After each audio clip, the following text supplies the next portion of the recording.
What's going on, guys? It's your boy Mars back with another Clash Royale video. And guys, in this video we're going to be taking a look at some top 5 ladder gameplay with 2.9 Expo. As you guys can see right here, Betfast Expo was ranked number 5 in the world for this match right here. He put in the new card, the Electro Spirit, instead of the Ice Spirit with 2.9 Expo, and he's got the Knight and the Archers. And he's going up against a crazy Royal Giant Hog Rider Sparky deck that we've seen a little bit on ladder. Expo is a tough matchup versus RG, but let's hop into this game right now, guys, and see what Betfast can do here. He's on the bottom of our screen. As you can see, wow, he's going to throw the good game to start the game, and he's got the Electro Spirit in hand, so we'll see if he goes in for that. But a quick Sparky, actually, at the beginning, and I think if Betfast had had his Expo in hand right there, he would have just gone with an offensive Expo, because that 6 Elixir Sparky would have left Pheno Final Form very vulnerable. But let's see if wow, Final Form goes in with the RG opposite lane of the Sparky, and then the Minion Horde. So Pheno Final Form being very aggressive here at the beginning, and we'll see if Betfast can actually break through at all with the Expo.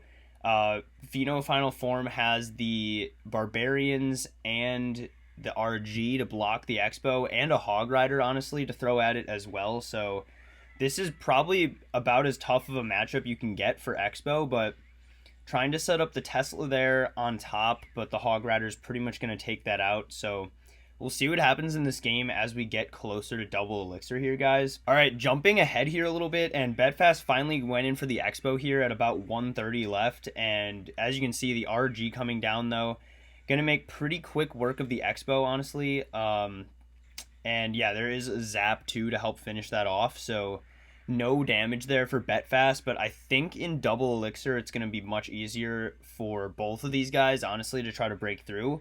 There's been basically no damage so far, but looks like that's gonna change here. Hog Rider is gonna get one hit. Actually, that log timing was so good right there from Betfast. He went in with the log right when the Hog was about to shoot to disrupt its animation, and only got one hit when it looked like it was going to get at least like 2 or 3, honestly. But now another RG coming down for the Expo. We'll see if Betfast can take advantage of his fast cycle. I think this deck might actually be 3.0 Expo and not 2.9, because he has the Knight and the Archers instead of the Ice Golem and the Archers. But another Expo coming down on the other side, and a Hog Rider is going to come down. And wow, the Hog Rider jumped, and then the Expo locked onto the tower. Did you guys see that? I might have to rewind and watch that again, but the Expo does lock on the tower because of that Hog Rider jumping. And wow, all the way down to 1230 because of that Expo lock. Minion Horde coming in, but that's not really going to do anything for Final Form here. As you can see, the Electro Spirits was so good against that Minion Horde, and we'll see if Betfast wants to do like a defensive Expo and try to spell cycle. I feel like, wow, he's actually going to go with an offensive Expo on the left to force more Elixir out of Final Form, I guess. And yeah, honestly, guys, I'm just trying to learn a little more about how Expo works on top ladder. It would be nice to be able to play it one day. And yeah, but these are some of the best players in the world going at it right here. And a Hog and an RG coming down on the left side here, guys. And the Tesla, though, going to do pretty good job there on defense. But the Knight does get a hit on the right side for Betfast, so 881 remaining. But honestly, this game is far from over. We'll see if he goes in for an Expo here. And yeah, the defensive Expo does come down. I'm a little bit surprised he hasn't done as much spell cycling as I would expect. With the tower only being at 800, I feel like a few fireballs and a few logs could really easily take that out if he was able to get the Elixir. And wow, the log there, though, starting to spell cycle, helping out on defense. That's why the log is such a good card. And here we go, though, 776 remaining on the right tower. We'll see if Betfast goes in for the spell cycle or if he tries to Expo, and that's pretty interesting. I maybe would have gone in for an offensive Expo there on the right after that Sparky came down, but honest, Betfast knows how to play Expo better than me, so we'll see what he does here, just cycling as many Teslas and Expos as possible. and fireballing the Hog Rider and the RG.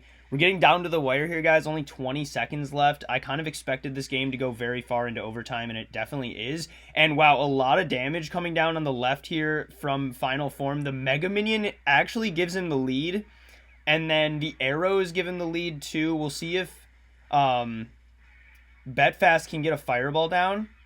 And he doesn't get the fireball down. Wow, so that Expo deck actually does lose to the RG Hog Sparky deck. And that was a tough matchup, but I thought Betfast was going to win that one, honestly. Oh my gosh, guys, take a look. He actually lost 43 trophies for that battle. Can you imagine losing 43 trophies for one game on ladder? All right, guys, that top 5 Expo gameplay was really what I wanted to focus on for today's video, but since it's been such a short video, let's have some fun. Let's hop into a battle here in Clan Wars 2 at the end with my RG deck, and I will skip ahead when we find an opponent. All right, we finally found an opponent here, guys. I'm using an RG Goblin Barrel deck, and honestly, it always takes around a minute or so to find an opponent in Clan Wars 2. Let me know if that's the case for you guys too. But it's really annoying in Clan Wars 2. I would take so long to find a game. It's almost like I'm on top ladder, but like I'm definitely not on top ladder. And this guy's going to be pretty aggressive here at the beginning of the game. Yeah, I could sense the aggression from this guy. You guys know what I mean when you just tell somebody's going to be way too aggressive. And luckily my tower did start shooting at the wizard. And honestly, with how aggressive he just was, I'm going to go for an RG here in front of the musketeer. He's going to have to go for archers and a cannon, but that cannon just got shredded in like 1 second, and the RG is going to be able to get 2 nice hits right there. I don't really have anything for this Dark Prince, though. We're going to have to go in for a Goblin Gang and kind of sack that and then go in for a Snowball here. But we still have a few Elixir. Yeah, and there we go. Good thing we had a few Elixir because he goes in for E-Barbs at the bridge, and the Dark Prince is going to do a great job cleaning up those E-Barbs. Easy +2 Elixir trade for me. And with that +2 Elixir trade, I'm just going to wait here with my rocket because, guys, I have a feeling this guy's going to drop a wizard behind his king tower. And I would be willing to bet you guys, I'm literally going to hold the rocket right here because, yep, there it is, guys. What did I say? I have this guy read like a book. And in comes the battle ram. But, guys, he's not going to really break through with that. I have the Tesla ready, and those barbarians are going to get shredded. Actually, we got to go in for a Goblin Gang here if we don't want to take a hit. But now he's going to have to go in for his archers probably. And wow, guys, I have this guy absolutely red, and we should be able to win this game pretty easily here. We'll see. Let's go in for, wow, more E-Barbs. Honestly, wasn't expecting that. And we're going to take some damage here as a result. But, guys, I think he went in for that at, like, 0 Elixir. And now we have a Musketeer surviving. So we're going to go in for an RG Goblin Barrel push. And I think this is where we take the lead here. But, wow, he ends up having Log. And he actually did use his Log earlier on the Dark Prince. So I should have maybe expected that. But here come the E-Barbs once again. I'm actually just going to rocket these this time and then snowball on the archers and the fire spirits so that he doesn't get anything out of that and he still has to defend this. So, guys, even though we're playing against just a straight up elite barbarian spammer, we're going to go in for an RG Goblin Barrel because he just used his log and his wizard is going to die.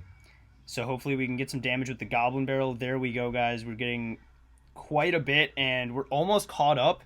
This guy is somehow winning this game even though he's just an elite barbarian spammer, and we'll see what he ends up having here. Got to keep going in for Teslas though to make sure we don't let his battle ram connect, and I'm actually just going to snowball this wizard back because I don't want it to hit my musketeer yet. And yeah, there we go. It's not going to be splashing, so that's pretty nice. I'm going to go in for the RG here and just wait, and then didn't want to go in for the Goblin Barrel because he could just log it, but we'll go in for our Dark Prince here and our Musketeer to counter these E-Barbs. And let's see, guys. Did I catch the wizard on the tower? I think I just missed that rocket. Wow, guys. Missing rockets is definitely one of the easiest way to lose games, and I think I'm going to lose this game now because of that. But we shall see. We do have the snowball here to bounce back his battle ram.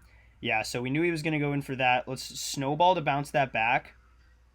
And he's not going to be connecting with that. We do have him at 758. This is so close. If he goes in for any logs, we can goblin barrel, but yeah, there's his log, and we went in for the goblin barrel, and we're able to get a connection, and I think a rocket is going to win this game. Wow, guys, I don't know how this game was even this close, but we do eventually come away with the win. Played some great defense in double elixir and triple elixir there, and that's a good win to cap off the video. But anyways, guys, that's going to be it for today's video. If you made it this far in the video, make sure to click that like button and the subscribe button right now. Doing those little things takes like 1 or 2 seconds, but it benefits my channel tremendously, and I really appreciate it. Also, if you do want to show extra support for the channel, head over to patreon.com/MarsUltimateGaming. I'll be linking that in the description. But anyways, guys, that's going to be it for today's video. Thank you so much again for watching, and I'll see you guys in a couple days with another Clash Royale video.